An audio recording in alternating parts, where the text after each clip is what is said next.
Bonsoir à toutes et à tous. Merci de nous rejoindre ce soir pour un webinaire. Et on va aborder un sujet très pertinent pour savoir pourquoi IG est le meilleur choix pour investir sur les crypto-monnaies en euros. On a la chance pour discuter de cela d'être accompagné de Benjamin Mauger ce soir. Alors Benjamin, je te laisse peut-être 2 minutes pour te présenter. Bonsoir à tous, ravi de vous retrouver déjà pour cette 9e édition ensemble. Moi, je suis dans les cryptos depuis 2020 de manière professionnelle et sinon, ça fait plus de 10 ans que j'y suis de manière un petit peu comme ça. On découvre un petit peu ce marché comme on l'a vu pendant ces premiers webinaires avec des choses plus simples au début. Et là, on rentre vraiment dans la stratégie. Vous allez voir, on va essayer de développer des choses un petit peu plus exotiques, mais que j'aime beaucoup lors de ce webinaire. On le verra enfin, on va commencer principalement avec pourquoi IG est le meilleur pour investir en euros et après rester bien jusqu'à la fin puisqu'il y aura des petites surprises. Alors, si tu peux passer la page avec l'avertissement, Benjamin, je vous invite à lire cet avertissement. Je ne vais pas vous le lire en entier, mais simplement pour vous rappeler que tout ce qu'on va vous présenter ce soir, c'est absolument pas un conseil ou une recommandation, c'est simplement l'opinion de Benjamin sur ce qui se passe actuellement, sur les valeurs à suivre et à surveiller. Heu, également, sur, IG, un mot rapide. On est présent à l'international depuis déjà plus de 50 ans. On a plus de 380 000 clients à travers le monde, présent en France depuis 17 ans et leader mondial. On est coté à la Bourse de Londres. Donc avec IG, vous faites le choix de la sécurité et ça, actuellement, ça n'a pas de prix. Il y a énormément d'arnaques, de brokers qui ne sont pas régulés en Europe. Donc, c'est très important de vous entourer d'un partenaire de confiance avec un service de qualité, service client notamment, que vous pouvez joindre au téléphone, avec qui vous pouvez échanger en français. Donc, vraiment, bravo d'être arrivé jusqu'à nous. Vous avez fait le bon choix. Eh bien, je te laisse la parole, Benjamin. Alors, notre programme du jour, je vous disais, on va voir comment trader Bitcoin depuis l'euro parce que je pense que c'est la devise à laquelle vous êtes le plus exposé et on va voir pourquoi il peut y avoir des risques tradés par une autre devise. Ensuite, on va faire un petit peu une revue de presse globalement, l'essentiel à retenir euh, depuis un mois qu'on ne s'est pas vu. Ensuite, on va voir justement ce petit truc exotique que je vous ai trouvé sur des actions qui surperforment le marché, mais de fou. Donc, ça va être hyper intéressant et je pense que même ça va être le sujet de notre prochain webinaire. Là, on va établir un petit peu les bases de ces actions qui surperforment et peut-être que pour le prochain, ça va être comment trouver ces actions qui vont surperformer grâce à la crypto-monnaie. Alors, trader Bitcoin depuis l'euro, euh, je voulais commencer par vous montrer, hop, je vais faire juste mon petit laser, il est là, euh, la différence de liquidité entre les paires dollars et les paires euros. Je vous ai mis plusieurs acteurs différents. Alors, ici, c'est deux échanges centralisés qui sont régulés. On voit que du coup, il y a quand même beaucoup de liquidité, beaucoup de volume, et le spread, il est au minimum. Spread auquel il faut rajouter des commissions. Sur les exchanges crypto, à chaque fois, c'est spread plus commission. Ensuite, pour comparer, je vous ai mis un échange décentralisé. Donc, l'échange décentralisé, en fait, c'est une machine autonome qui va fonctionner et n'importe qui peut être acteur de ce marché, aussi bien en tant que courtier. Par exemple, je peux dire, bah, moi, je propose ma liquidité et à chaque fois que des gens, des utilisateurs vont passer des trades, je vais toucher la petite commission qui est ici. Ou sinon, bah, moi, ça m'intéresse pas et je préfère trader et du coup profiter de la plus-value ou de la moins-value parce que vous pouvez bien sûr vendre. À savoir que être le courtier, ce n'est pas une recette un petit peu magique parce que quand vous placez de la liquidité sur un produit, bien vous allez toucher à chaque fois le spread en tant que commission. Mais si le produit s'apprécie beaucoup, on va vous vider votre liquidité de produit. Bah, par exemple, on va vous vider vos bitcoins et vous aurez touché que quelques commissions pour un produit qui en fait va peut-être faire x2. Imaginons, vous aurez peut-être fait 20%. Ça fait déjà beaucoup de transactions pour faire 20%. On va dire 20% sur un an. Mais si Bitcoin a fait x2, bah, c'était pas rentable parce que vous avez raté 80% de la hausse. Parce que pour que ce soit très clair, vous aviez vos Bitcoins, vous les proposez à la vente pour créer de la liquidité. Si le marché monte, on va vous vider votre pool. Ok, j'espère que ça c'est bien clair. Donc c'est très avantageux de jouer au courtier sur l'échange décentralisé dans un marché qui stagne. Parce que inversement, si vous proposez vos BTC et que le marché ne fait que s'effondrer, eh ben on va vous prendre votre part en dollars, là c'est coté en dollars, on voit ici l'USD, et on va vous remplir de BTC. Et donc peut-être que vous auriez fait 20%, encore une fois, en accumulant du spread, du spread, du spread, mais si Bitcoin a perdu 50%, vous avez fait moins 30 de plus. Ok, parce qu'on vous donne plein de BTC.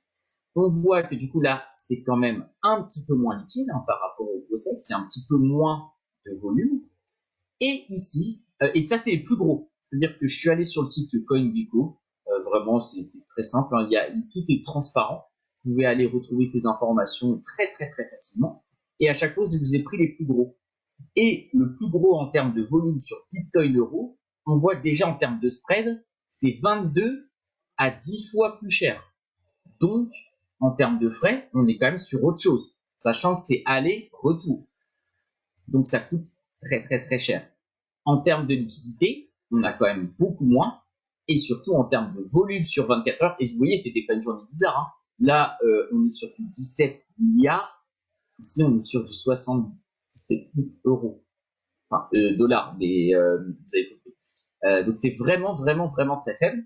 Et pourquoi je voulais encadrer en rouge, c'est vraiment pas pour faire polémique et tout ça. C'est un pur hasard. Le courtier qui proposait du Bitcoin euro, du coup en crypto, qui avait le plus de volume, n'est pas régulé du tout en Union européenne. Donc en plus, vous prenez ce risque-là. Et encore une fois, vous allez sur CoinGecko, vous mettez les filtres, bah, vous voyez, j'ai mis le filtre volume sur 24 heures, je vous mets les deux plus gros sexes, le plus gros DEX et après le premier qui faisait du Bitcoin euro, et vous allez retrouver sensiblement les mêmes valeurs. Ça, c'était les valeurs de vendredi. Ok? Donc ça, c'est un premier truc. Si on veut pas s'exposer au dollar, on va voir juste après, bah, l'offre, elle est quand même pas terrible. C'est vraiment pas liquide. Et quel est le risque face au dollar? Ça, je vous en ai parlé plein de fois, que du coup, moi, je trade en dollars parce qu'on a vu que c'était beaucoup trop cher de trader en euros. Eh bien, c'est que du coup, on y est exposé. Et là, j'ai fait mes stats à hauteur du coup de vendredi. J'ai fait plus ou moins 50% sur 16 mois, sur lequel il faut que je rapporte cette plus-value, qui est en dollars, en plus-value en euros. Bah, ça m'a coûté quand même 5%. Donc, c'est vraiment pas négligeable.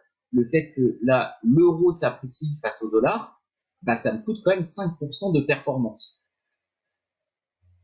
Je ne sais pas s'il y a des questions jusque-là ou si tout est bon. Mais c'est en tout cas une donnée qu'il faut vraiment prendre en compte. Alors, pas de questions, Benjamin, pour le moment, mais Okay. d'ailleurs, j'en profite pour vous indiquer l'endroit où vous pouvez poser des questions. Vous avez une petite bulle carrée avec un point d'interrogation au milieu.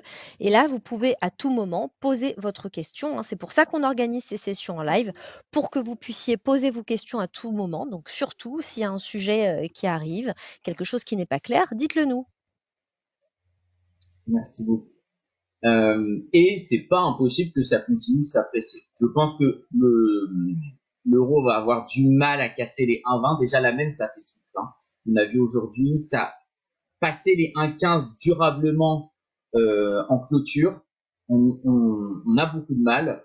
Donc moi, je reste toujours baissier, mais vous notez que j'ai un biais puisque ma position moyenne, elle est à 1,5. Tout simplement parce que j'ai dû en prendre ici, j'ai dû en prendre ici. C'était plus des arbitrages où j'envoyais parce qu'il y avait des choses intéressantes à faire en crypto et j'étais un petit peu soumis à ce prix de euro-dollar. Donc j'ai pas vraiment, parfois j'ai un petit peu ajusté, mais la plupart du temps j'ai besoin de dollars et je vais les chercher sur le marché et je ne pose pas plus de questions. Euh, donc du coup, on voit que sur les marchés centralisés et décentralisés, eh ben, en euros, c'est vraiment pas terrible. En plus, on a le risque dollar si on décide de passer par dollar.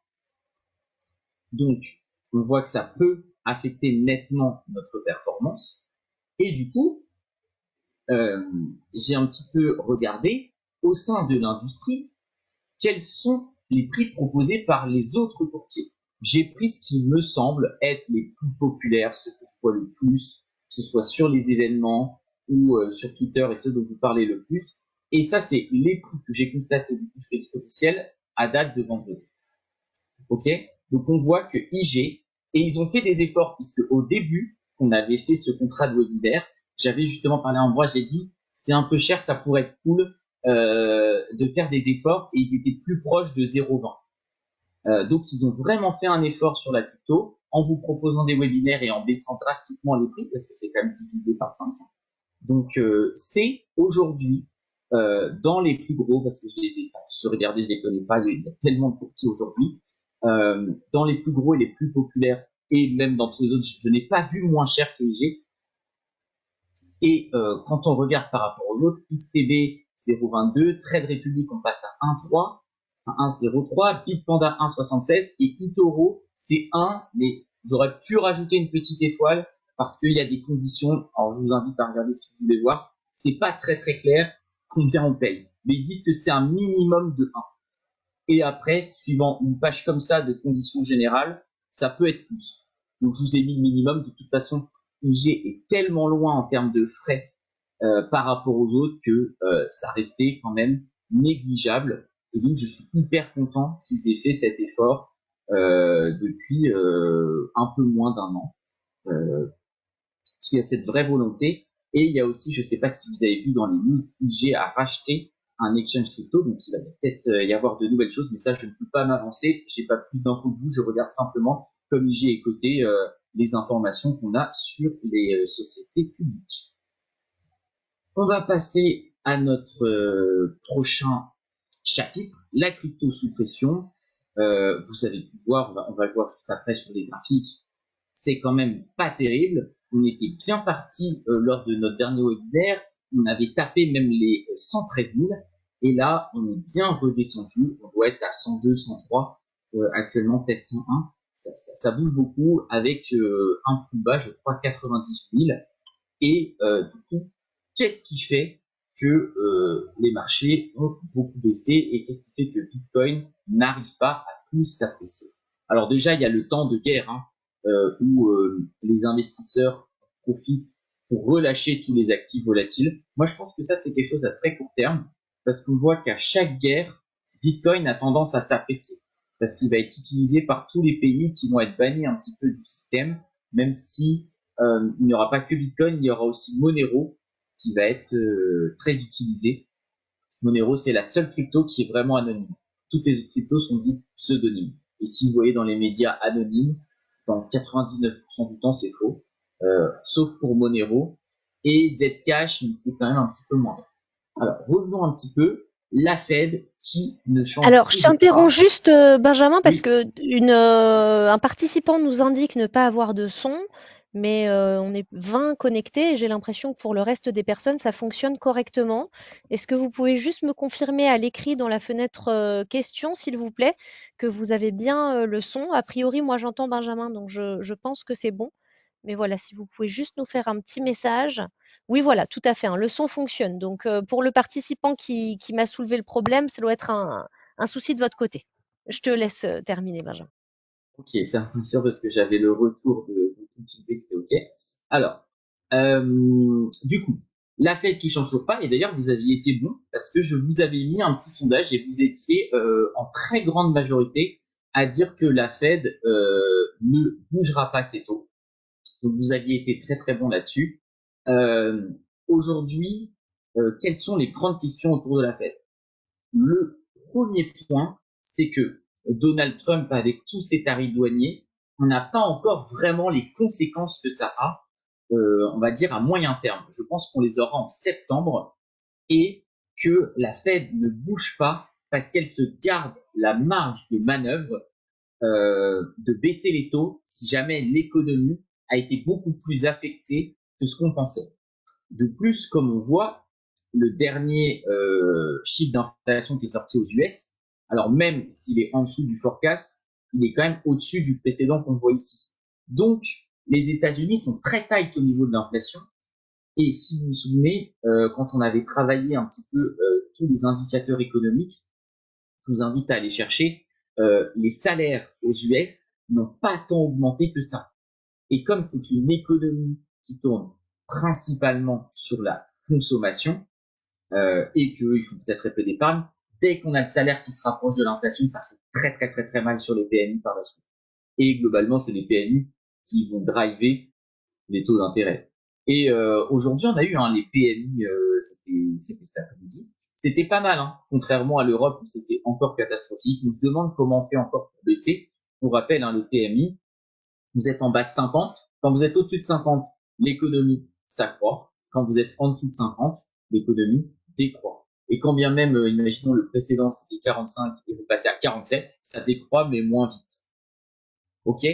Donc les États-Unis s'en sortent très bien. Ils arrivent régulièrement à être au-dessus de 50 et quand ils sont en dessous, c'est les 49 quelque chose. Là où, si vous regardez d'un point de vue, surtout France-Allemagne, c'est catastrophique. L'Union européenne s'en sort un peu mieux, frise un petit peu avec les 50, 51, 49, parce que les autres pays, hors France et Allemagne, qui font quasiment la moitié du PNI de l'Union européenne, s'en sortent beaucoup mieux. Notamment Italie qui a fait une belle recovery, même si c'est pas encore ça. Globalement, on a des meilleurs chiffres et on a vu aussi, je crois qu'ils ont tapé de très bons chiffres en Angleterre. Après, ce qui est dommage avec l'Angleterre, c'est qu'ils ont du mal à confirmer. Donc ils ont des bons chiffres, mais en termes de PIB, c'est ça à la fin qui nous intéresse, c'est pas bon. Donc voilà un petit peu pour ce point banque centrale. Je ne pense pas, je n'ai pas remis le sondage comme la dernière fois, je ne pense pas qu'en juillet, il rebaisse les taux. Après, il peut se passer tellement de choses et Trump drive tellement l'actualité. Vraiment, j'ai jamais vu une personne, parce que c'est même pas un président, je parle de toutes les personnes, de mon humble carrière de trading qui drive autant les marchés. Vraiment, c'est de la folie. Tous les jours, quasiment, il y a un truc. Et limite, les jours où il parle pas, on s'ennuie. Il se passe pas grand chose. Donc voilà. On va en venir justement à notre Trump avec le Genius Act. Alors, qui n'est pas une loi qui est que sur les cryptos. Moi, je vous ai tiré tout ce dont on a pour les cryptos. Parce que Genius Act, il y a aussi en gros des lois de protection des cerveaux pour qu'ils ne partent pas dans des pays étrangers, notamment la Chine, et aussi sur des questions réglementaires quand on veut faire venir un travailleur étranger aux États-Unis sur le marché tech, ça va être beaucoup plus strict. Du coup, ça donne un cadre légal, ce Genius Act, sur les stablecoins. C'est vraiment ça le gros point. Ça commence par une introduction où on confirme le fait qu'on veut que le dollar reste la monnaie numéro 1 de la crypto. Aujourd'hui, dans les monnaies utilisées, ça va être dollar, un tout petit peu euro et un tout petit peu la Turkish lira, parce qu'ils sont très cryptophiles là-bas. Donc c'est assez utilisé, mais globalement, le dollar représente plus de 99% des échanges. Donc sur ça, ils ont réussi à avoir leur hégémonie, mais ils veulent la conserver parce qu'on le voit sur le pétrole, ils sont plus aussi leaders qui sont pu l'être par le passé. Voilà, ils veulent vraiment acter que tout se passe en dollars le plus possible. Donc très très peu probable qu'on ait des initiatives en euros qui peuvent vous donner l'envie d'aller voir ailleurs que chez IG. Et je le dis sincèrement. On a quelques initiatives qui sont faites, mais il n'y a pas de volume. Donc, pas du tout intéressant. Ce sera pas le titre, vous ne pourrez pas sortir. Ça va vraiment être très compliqué. Aussi, ce qu'on peut noter, et ça, c'est très, très, très, très petit, c'est que ça favorise les banques traditionnelles. Donc, on va en parler après, mais vous connaissez peut-être Tether, Circle, qui sont les deux plus gros providers de stablecoin dollars. Ont été un petit peu attaqués, justement, puisqu'on oblige les éditeurs de stablecoin à avoir des réserves légales autorisées. C'est-à-dire qu'ils ont publié une liste qui dit quand vous émettez des stablecoins dollars depuis le sol américain, bah, vous devez backer votre stablecoin parce que vous pouvez pas dire bah moi j'émets du stablecoin et c'est de la monnaie de singe. Ça c'est vraiment pas possible. On n'est pas dans le monopoly. Il faut qu'il y ait des assets qui correspondent à l'argent qui est placé entre guillemets sur ces stablecoins. Et donc du coup ils ont fait une liste dont l'or est présent, des actions américaines, des taux à court terme sur des sociétés américaines et principalement l'asset numéro un reste quand même le 10 ans américain avec le 3 mois et le 1 an.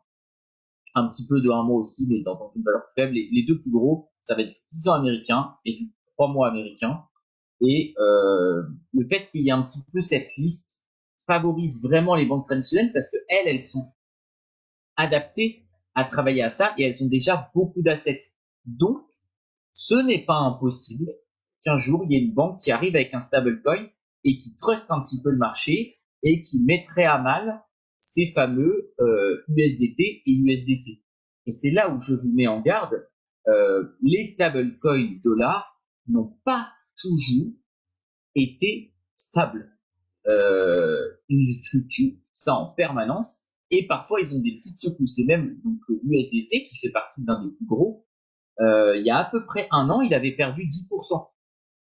Donc si vous aviez décidé de sortir à ce moment-là, bah, vous perdez 10% sur votre position, alors qu'entre guillemets, vous avez rien demandé. Donc ça, c'est vraiment quelque chose à prendre en compte, parce que moi, il n'y a pas de problème à ce qu'on me dise, oui, bah moi, j'ai pas envie de trader par l'euro, je vais faire entre guillemets comme de la vraie crypto, je vais passer par le dollar, mais c'est pas du vrai dollar. Hein. Là où quand vous déposez votre argent chez IG, c'est considéré comme une banque avec des agréments et c'est des vrais euros derrière, quand bien même c'est une plateforme numérique, c'est du vrai argent. Quand vous tradez sur un exchange crypto, ce n'est pas du vrai argent. C'est une réplique synthétique émise par un acteur qui n'est pas une banque, qui émet son propre token. Et donc parfois, il y a des fluctuations. Et il y a même eu des stablecoins dollars qui comptaient plusieurs dizaines de milliards de capitalisation. C'est vraiment énorme. Hein. Et en gros, il faut dire que le marché du crypto-dollar, c'est à peu près 100 milliards globalement, hein, 120, 100, 120, suivant les périodes. Donc il y en avait qui ont capitalisé plusieurs milliards, qui sont tombés à zéro. Zéro, et en plus en quelques jours. Je crois que ça avait pris 3 jours, c'est le fameux scandale Terra Luna, où ils avaient du dollar backé par du Bitcoin et de l'Ethereum. Leur stablecoin a commencé à s'effriter. Ils ont commencé à vendre leur Bitcoin et à vendre leurs Ethereum pour pouvoir récupérer des réserves et rembourser les gens et refaire monter le prix. Mais plus ils vendaient leur Bitcoin et plus ils vendaient leur Ethereum, plus le cours baissait et plus en fait leurs réserves qui étaient proches de 100%, ils étaient un tout petit peu au-dessus de 100%, ne valaient plus ces 100% puisque le fait qu'ils vendaient sur le marché eh bien, faisait baisser le cours de Bitcoin, forcément, parce qu'ils vendaient un paquet. Hein.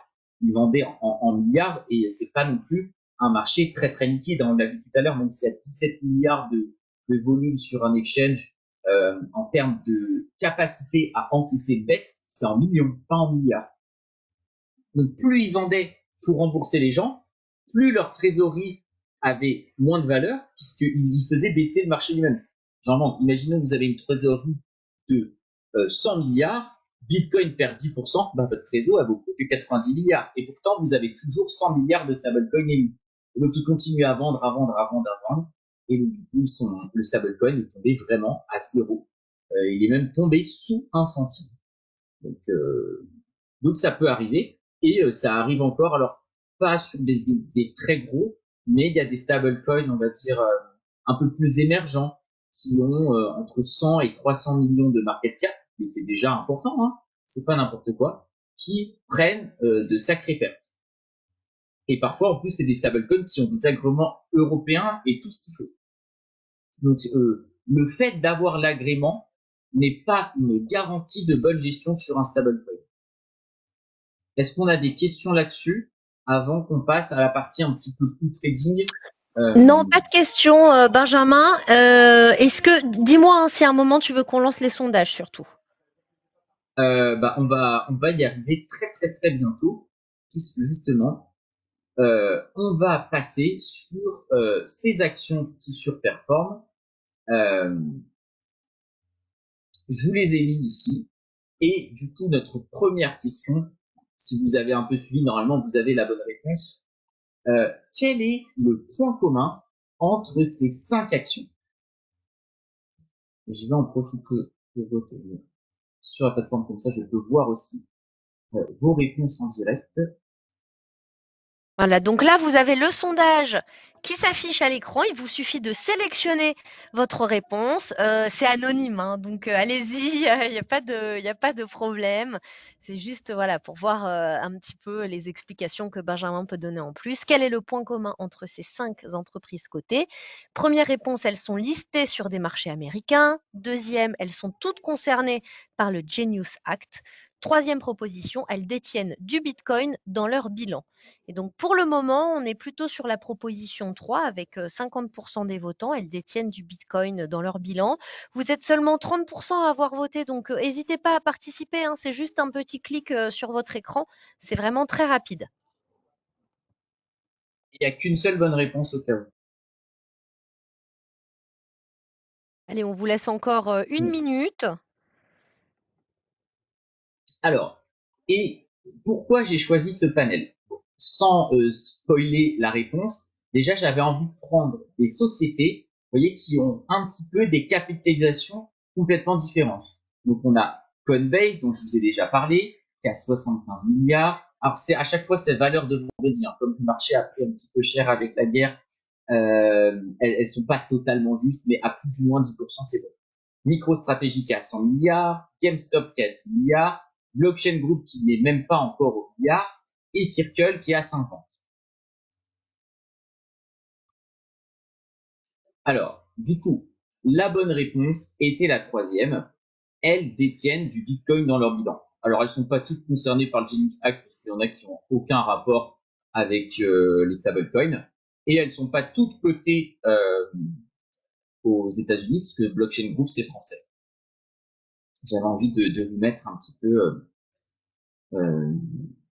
un petit côté cocorico et en plus vous allez voir c'est hyper intéressant comme action. Et du coup, je pense qu'on peut passer directement à la prochaine question puisque la prochaine slide va vous spoiler la suite. Parmi ces actions, en fait, quelle est celle qui a le plus performé depuis son plus bas? Et globalement, ça va être des actions qui vont suivre le cours du Bitcoin. Mais donc on va dire, je crois que leur plus bas, globalement toutes, c'était il y a à peu près 3 à 6 mois. Alors, je relis la question et les propositions. Depuis leur plus bas, laquelle de ces actions a connu la plus forte envolée? Benjamin, vous avez 5 propositions. Coinbase, MicroStrategy, GameStop, Blockchain Group ou Circle. Donc, allez-y, hein, vous pouvez voter directement sur votre écran. Pour le moment, on n'a que 5. Ok, bon, 40% de votants. N'hésitez pas, hein. N'hésitez pas à voter. Il n'y a pas de gêne, hein, c'est anonyme. En attendant, je vais vous présenter un petit peu toutes ces sociétés. Donc Coinbase, c'est ce qu'on a vu dans les premières slides, c'est un échange centralisé. Voilà. Donc on peut trader dessus des cryptos. Ils ont plein de produits annexes, mais globalement, voilà ce que c'est Coinbase. MicroStrategy, c'était une société qui faisait des micro composants électroniques qui s'est retrouvé à avoir pour seul but d'accumuler le plus de Bitcoin. Ils ont arrêté la partie logicielle, ils ont arrêté la petite partie micro-composants qu'ils avaient, et maintenant, leur seul but, c'est de lever de la dette pour acheter du Bitcoin. Voilà. Donc en gros, c'est du Bitcoin sous stéroïdes. On a fait carrément un webinaire entier, je vous invite à le regarder sur YouTube si vous ne l'avez pas vu, qui explique comment fonctionne MicroStrategy de A à Z. GameStop, vous la connaissez certainement, c'est l'une des actions les plus volatiles qu'on connaisse. justement parce qu'elle faisait partie des actions sur Reddit qui avaient un petit peu explosé suite à la hype qu'on avait sur les réseaux. Blockchain Group, c'est une société qui a racheté beaucoup de studios de développement pour développer des produits blockchain. Genre, demain, IG veut créer sa propre crypto, ils peuvent passer par Blockchain Group pour coder leur crypto-monnaie, par exemple. Et Circle, c'est un éditeur de stablecoin qui édite l'USDC, qui est le deuxième plus gros stablecoin. Et toutes ces sociétés, du coup, elles sont listées et Circle vient d'être listé il y a 1 ou 2 semaines. Je partage Alors, le résultat résultat. du sondage. Voilà, donc on avait 50% de réponses pour Coinbase. Eh ben, écoutez, c'est pas trop mal parce que Coinbase, c'est vrai, a bien performé, mais c'est vraiment The Blockchain Group qui a tout cassé avec une performance de 7000% depuis son plus bas. On va le voir juste après. Mais vous voyez que globalement, elles ont toutes super bien performé ces 3 à 6 derniers mois. Coinbase principalement, hein, ça va suivre le Bitcoin. Pareil pour MicroStrategy. GameStop, ce qui s'est passé, on va le voir juste après sur le graphique. Ils ont décidé, je ne sais pas pourquoi, mais vous le savez, GameStop, c'est un peu une action troll. Hein, c'est une action pour rigoler. C'est limite un peu un même coin que le marché traditionnel.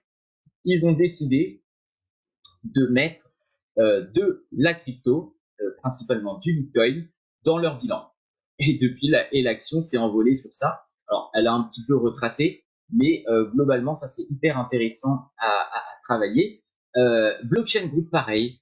On va voir le graphique juste après. Le graphique, il fait vraiment de la peine parce que le développement en gros de produits blockchain et tout ça n'est pas rentable. Et je dis ça sans mauvais jugement ou pas, mais aujourd'hui, vous passez par le Pakistan ou par l'Inde, ils sont hyper forts pour faire des produits blockchain. Alors parfois, ça prend un petit peu plus de temps, mais en termes de coût, c'est tellement moins cher que tous les studios européens, américains, globalement, sont morts. Et vous allez voir, le graphique de ce blockchain group était catastrophique. Ils ont fait une levée de fonds, une nouvelle levée de fonds. Ils achètent du Bitcoin avec, ça plaît au marché, l'action explose. Et Circle, bah, ils ont du Bitcoin dans leurs réserves en partie, et elle vient d'être listée. Donc vraiment très très bonne action. Et on va passer du coup, je vais couper l'écran, on va passer directement sur TradingView et la plateforme ICE pour que je vous montre tout ça. Et donc du coup, en attendant que je fasse les petits setups,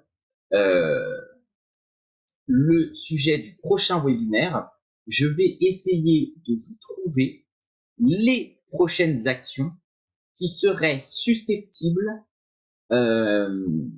d'avoir de mettre du Bitcoin dans leur réserve. Alors, il faudra prendre avec beaucoup de pincettes, mais je pense que ça peut être un exercice très intéressant.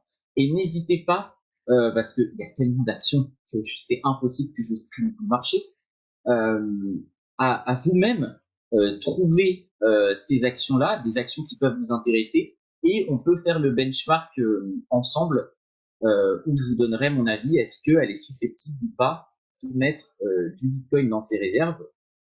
Parce que quand vous voyez le graphique, alors le graphique entre guillemets, il faut limite le mettre plus bas, puisque Circle a fait son introduction en bourse à 40$. Le truc, c'est qu'elle a été tellement demandée que elle a ouvert directement à 70$. Et depuis, vous voyez, ça ne fait que exploser. Il faut savoir que Circle, avec Tether, fait partie des 10 sociétés les plus rentables en termes de rentabilité par nombre d'employés. Dedans, vous avez toutes les techs, avec Nvidia et compagnie. Il y a même Amazon, mais ça descend de manière exponentielle. Les 2 sociétés qui sont les plus rentables en termes de nombre d'employés, bénéfices par employé, c'est Tether, qui du coup est le concurrent de Circle, mais qui n'est pas listé, et Circle. Donc vraiment, très très très très très bonne action. Elle s'est déjà beaucoup envolée. Mais si jamais il y a des retours, parce que ça va être très lié à la crypto, je pense que on peut aller se renforcer vers des prix autour de 120, 100 dollars. C'est vraiment très solide. Aujourd'hui, ils ont tous les agréments. Les États-Unis ont envie de mettre Circle en avant, puisque Tether, c'est un consortium entre des Chinois hongkongais et des Américains, et la société est faussement aux États-Unis parce qu'elle est aux îles Marshall, rattachée aux États-Unis.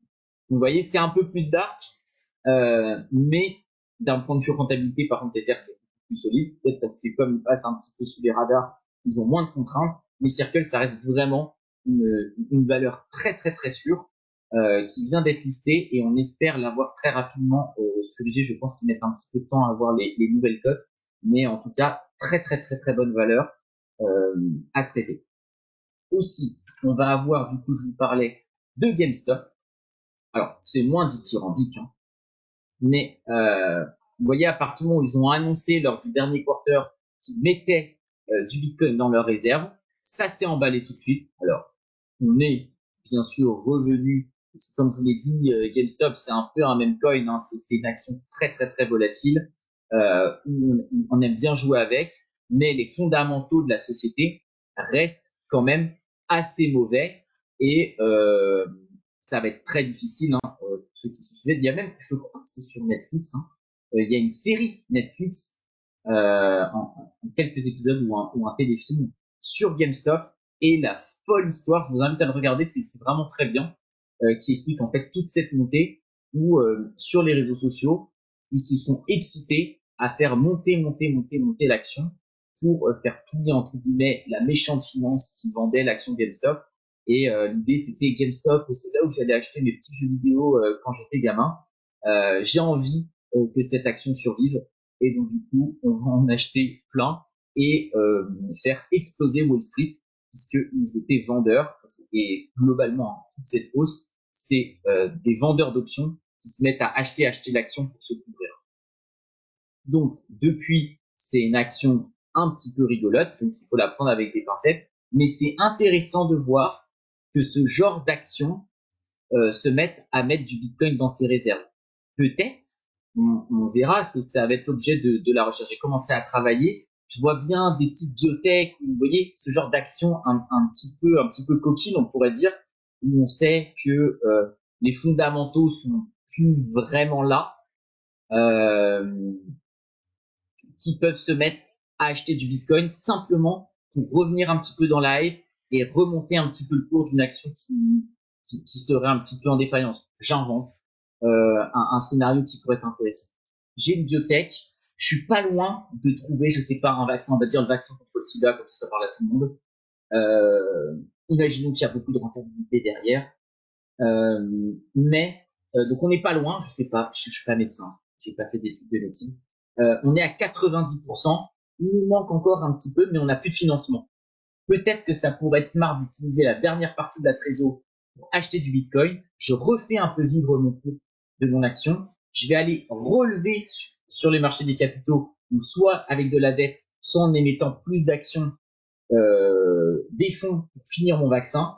Et derrière, mon vaccin sort et ça explose. Vous voyez, je pense que c'est le genre de mécanisme que pas mal de sociétés un peu à la GameStop peuvent nous permettre d'aller chercher des petites fulgurances comme ça, en gros de 100 à 50%. Ça va pas changer la phase de la société, puisque c'est leur difficulté, c'est pas Bitcoin qui va la sauver, sauf si Bitcoin explose et que ça leur redonne un flux de trésor de dingue. Aujourd'hui, c'est pas le cas, mais je pense que ça peut être smart d'aller chercher ce genre de petits produits un petit peu rigolos euh, pour mettre du Bitcoin. Les autres actions, elles sont directement cotées sur IG. Donc on a Coinbase, qui globalement est bien reparti. Là, ça baisse un peu parce que, comme vous le savez, hein, ça suit un petit peu le Bitcoin. Et forcément, Coinbase, pour couvrir ses avoirs clients, si les clients de Coinbase ont du Bitcoin, ils sont obligés d'avoir du Bitcoin et d'en avoir un petit peu plus. Parce que si tout le monde décide de retirer de Coinbase et que ils sont pas en capacité de fournir les Bitcoins, je peux vous dire la boîte est morte, et alors là, le cours il descend à 10 dollars. Il faut absolument pas que ça arrive. C'est ce qui s'est passé avec FTX. Ils n'avaient pas les liquidités pour rembourser les clients. La boîte par terre et ça a fait toute la littérature que vous pouvez retrouver dans la presse aujourd'hui.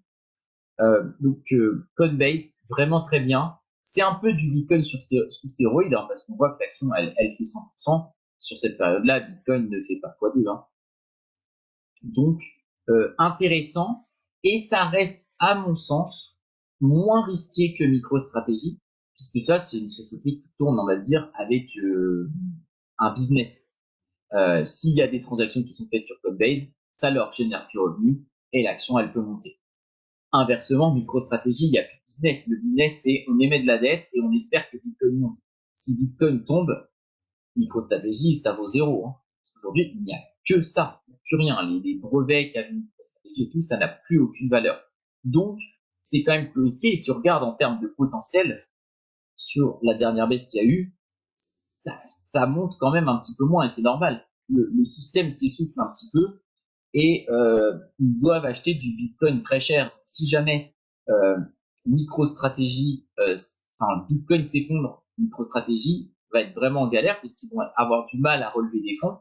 Et en plus, MicroStrategy, alors ne fait pas de l'effet de levier comme vous pourrez l'avoir là en mettant de l'effet de levier 10, mais fait de l'effet de levier sur le marché de la dette. Et donc du coup, il pourrait être amené à couper des positions. Donc c'est quand même beaucoup plus risqué de trader sur MicroStrategy. Si vous voulez en savoir plus, CF, le webinaire qu'on a fait sur MicroStrategy. Est-ce qu'il y a des questions avant qu'on passe à notre dernière action, The Blockchain Group, où Pas de questions pour le moment, Benjamin. vous avez été séché par la chaleur aujourd'hui. Alors, The Blockchain Group, je sais pas si je peux le mettre encore plus loin. Bon, il y a pas tout l'historique, mais globalement, je vous le fais à la main. L'action sort, je sais plus, du genre à 1 euro. Elle monte, je sais, peut-être qu'on peut le retrouver dans là. C'est exactement l'historique en tête. Donc, ça, c'est bizarre. Parce que ça, c'était pas listé en 2012, je vous assure. Et pourtant, c'est bien le bon ticker. En gros, l'historique récent, ça c'est peut-être parce qu'ils sont passés par une boîte qui était déjà listée, ils ont renommé. Ça sort plus ou moins par là, autour des 1 euro quelque chose. Ça s'apprécie pas mal. Et après, 2021, le marché du développement tombe, hein, et du coup, ça va suivre un petit peu la courbe des altcoins, puisque ça va être tout ce qui va être altcoin qui va demander du développement. Aujourd'hui, Bitcoin est développé principalement par les mineurs et par des associations de bénévoles. Donc, il n'y a pas de business pour ce blockchain group, il y a Bitcoin. Vous regardez, on l'a déjà vu plein de fois, les graphiques de tous les altcoins, Polkadot et compagnie, c'est quand même pas super joli. Du coup, ça s'effondre puisqu'il n'y a plus de business, ils ont racheté des studios assez chers, ils ont quand même beaucoup d'employés et globalement, il n'y a rien à faire tourner. Donc l'action descend très bas, hein, à quelques centimes. Et là, ils sont juste la brillante idée, même si ça n'a absolument rien à voir avec leur business model, hein, comme avec MicroStrategy, de faire une levée de fonds en dette, exactement comme MicroStrategy. Sauf que là, du coup, c'est coté en Europe, c'est coté en euros. Donc, on n'est pas sur le marché américain. Ça, on peut l'intégrer directement dans un PEA. Donc, il y a de l'attractivité. Ils font une levée de fonds de 10 millions d'euros dans lequel ils intègrent du Bitcoin. Et ça fait le graphique que vous avez aujourd'hui. Et les rumeurs disent qu'ils seraient sur une levée de fonds de 10 milliards. Alors, je ne sais pas si le graphique va continuer à monter de manière exponentielle comme ça, mais en tout cas, action à surveiller. Moi, je pense qu'il y a beaucoup plus de valeur à aller chercher celles qui potentiellement pourraient mettre du Bitcoin dans leurs réserves. Mais en tout cas, action à surveiller parce que elle ne cote pas encore le milliard, cette action.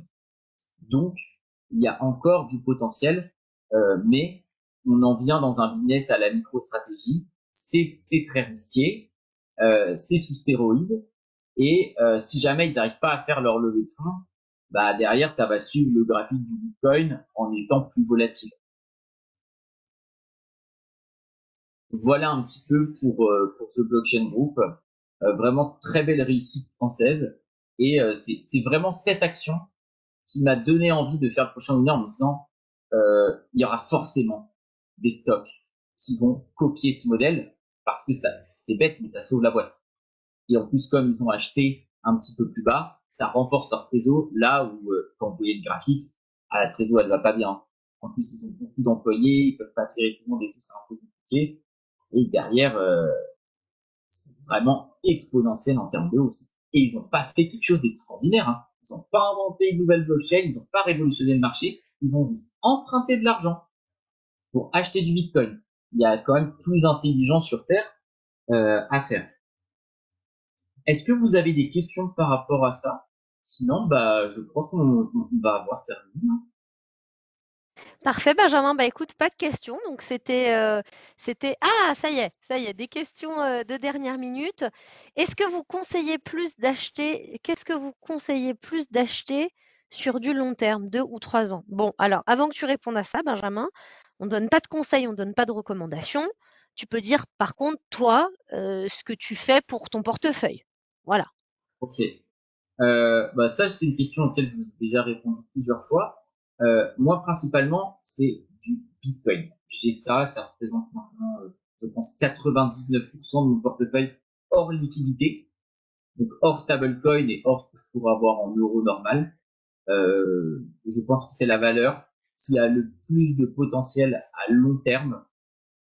Notamment, je vous invite à regarder hein, les webinaires où je vous ai parlé un petit peu de comment Bitcoin révolutionne un petit peu le schéma énergétique, notamment aux États-Unis. Pour moi, c'est ça qui a le plus de valeur.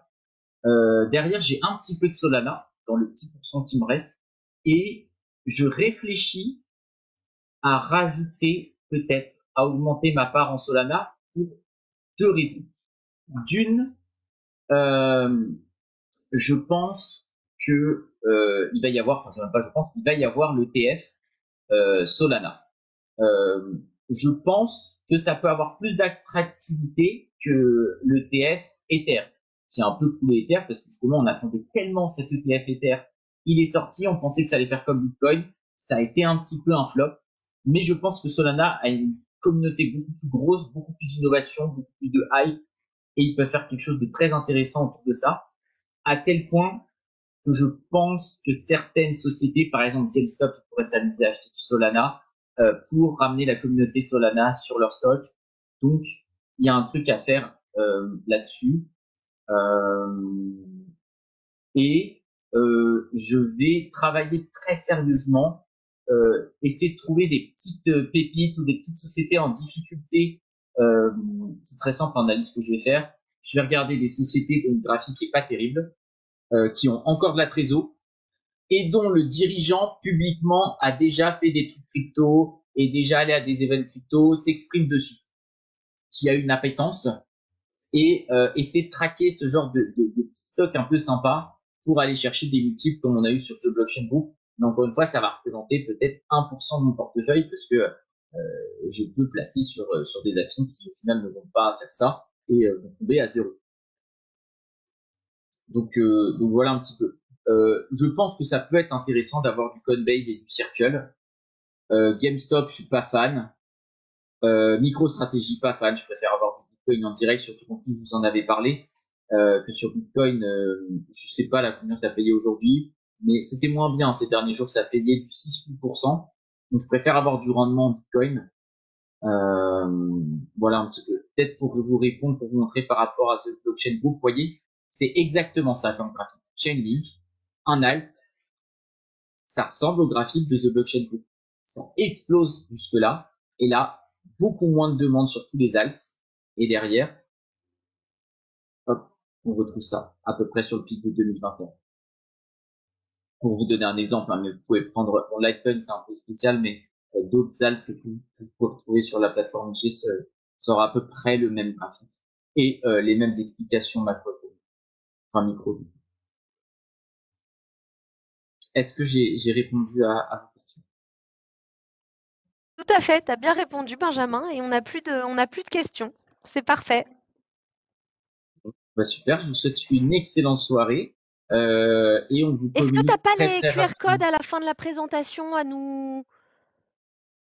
Alors si, mais il faut que j'aille, je reviens. Hop, il faut qu'à Parfait. chaque fois je... Je redonne la main peut-être? Non, non, c'est bon, je Non, peux c'est bon? toujours, mais Super. il faut à chaque fois que ça me le propose. Mais oui, n'hésitez pas vraiment à aller regarder en replay. On a fait des super sessions aussi avec Alexandre pour vous expliquer le marché. Et globalement, tout ce que je vous ai donné en webinaire aujourd'hui est toujours d'actualité. Sinon, on update. Hein.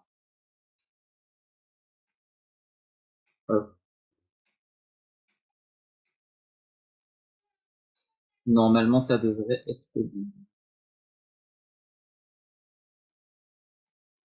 Parfait, parfait, merci beaucoup. Donc là, vous avez quelques QR codes qui vous permettent de nous retrouver sur les réseaux sociaux, les idées de trading, les podcasts. Donc voilà, n'hésitez pas à scanner. Aussi pour ceux d'entre vous qui sont déjà clients, sachez que sur votre plateforme IG, en haut à droite, vous pouvez cliquer pour nous laisser un avis sur Trustpilot.